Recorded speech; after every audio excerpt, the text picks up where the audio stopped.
அன்பிற்குரிய ஆசிரியர் சொந்தங்களே, இந்த ஓய்வூதியம் சம்மந்தமா உச்சநீதிமன்றம் ஒரு கருத்து ஒண்ணு தெரிவிச்சிருக்கு. சரி, அத உங்கள்ட்ட ஷேர் பண்ணலாம் அப்படின்னு சொல்லி தான் இந்த வீடியோ. அத பாருங்க. ஊழியர்களின் கண்ணியத்திற்கு ஓய்வூதியம் அவசியம். உச்சநீதிமன்றம். ஸோ டிஇடி எக்ஸாம் சம்மந்தமா தீர்ப்ப குடுத்து ஆசிரியர்கள்லாம் ஒரு மாரி கஷ்டத்துல இருக்கிற நேரத்துல, ஓய்வூதியம் பத்தி உச்சநீதிமன்றம் ஒரு நல்ல செய்திய குடுத்திருக்கிறாங்க. ஓய்வூதியம் அவங்களோட வாழ்க்கைக்கும், கண்ணியத்திற்கும் அவசியம் அப்படின்னு சொல்லி சொல்லியிருக்காங்க. இத பாருங்க. ஓய்வூதியம் என்பது வெறும் நிதி உதவி மட்டுமல்ல, அது ஊழியர்களின் மரியாதை மற்றும் கண்ணியத்தின் சின்னம் அப்படின்னு சொல்லி உச்சநீதிமன்றம் சொல்லியிருக்குங்க. அது மட்டும் இல்லாம, தனது வரலாற்று சிறப்புமிக்க தீர்ப்பில் ஊழியர்களின் கௌரவத்தையும், கண்ணியத்தையும் பேணுவதற்கு ஓய்வூதியங்கள் இன்றியமையாதவை என்று உச்சநீதிமன்றம் கூறியிருக்குங்க.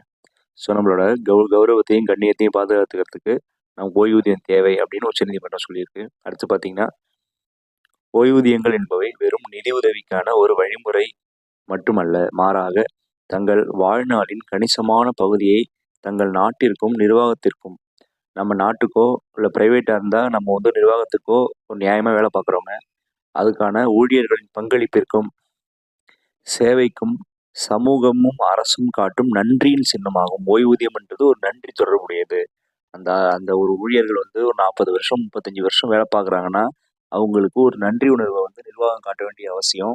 That maybe government R private organisation, அந்த நிர்வாகம் ஒரு நன்றிய காட்டணும். ஸோ ஓய்வூதியம்ன்றது ஒரு நன்றியோட சின்னம். அடுத்து பார்த்தீங்கன்னா, லாஸ்ட் சின்ன பேராகிராஃப்க்கு அத பாருங்க. ஊழியர்களின் ஓய்வூதிய கொள்கைகளை உணர்வுபூர்வமாகவும், நியாயமாகவும் செயல்படுத்த வேண்டும். இப்ப ஓய்வூதியம் நமக்கு பல்வேறு கொள்கைகள் இருந்தது. நம்ம எல்லாரும் எதிர்பார்க்கிறது, இந்திய ஊழியர்கள் எதிர்பார்க்கிறது ஓபிஎஸ் சொல்லக்கூடிய ஓல்டு பென்ஷன் திட்டம். ஓல்டு பென்ஷன் திட்டத்த ஸ்கீம தான் நம்ம எல்லாம் எதிர்பார்க்குறோம். பட் இப்போ இது என்பிஎஸ், அதே மாரி சிபிஎஸ்ன்னு சொல்லி ஒவ்வொரு ஓய்வூதிய திட்டத்தின் பேரா மாத்தி மாத்தி கொண்டு வராங்க. பட் இதெல்லாம் ஒரு ஊழியருக்கு கிடைக்கக்கூடிய என்ன கிடைக்க போகுதுன்னா, அதுல ஒண்ணும் பெருசா கிடையாது. ஸோ இது உச்சநீதிமன்றத்துக்கு நிச்சயமா தெரிஞ்சிருக்கு. அதான் அவங்க சொல்றாங்க. ஸோ அவங்களோட வாழ்க்கைய நிம்மதியா வாழறதுக்கு உணர்வுபூர்வமாகவும், நியாயமாகவும் செயல்படுத்தணும். ஒரு நல்ல ஓய்வூதிய கொள்கையை மாநில அரசுகள் செயல்படுத்தணும்னு சொல்றாங்க. மத்திய, மாநில அரசுகளை உச்சநீதிமன்றம் கேட்டுக்கொண்டுள்ளது. ஸோ ஊழியர்களை ஏமாற்றாம, அவங்க மேல அவங்க பண்ண சர்வீஸ்க்கு அவங்களுக்கு உதவி செய்யற மாதிரி, அந்த நியாயமா அந்த ரிப்ளை குடுக்குற மாரி, அவங்களுக்கு ஒரு உணர்வுபூர்வமான, நேர்மையான, அவங்களுக்கு நல்ல நிதியை அளிக்கக்கூடிய ஒரு பென்ஷன் திட்டத்த நீங்க நியாயமா உருவாக்கணும் அப்படின்னு சொல்லியிருக்காங்க. ஓகேவா? ஓகே ஃப்ரெண்ட்ஸ், அடுத்த வீடியோல சந்திக்கலாம். Thank you.